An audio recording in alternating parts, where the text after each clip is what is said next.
Bien, aquí tenemos el soporte de motor Scania. Como pueden ver, está reventado, está gastado. Esto se debe al uso, al trabajo continuo. Ahí se puede apreciar que la parte está abierta. Entonces lo que se procede es a realizar el proceso de vulcanizado.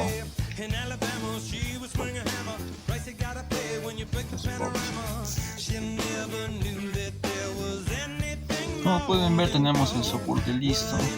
Ya lo acaban de vulcanizar. Las bases viejas son las que se recogerán. Aquí observamos el otro lado del soporte. Ha sido totalmente vulcanizado.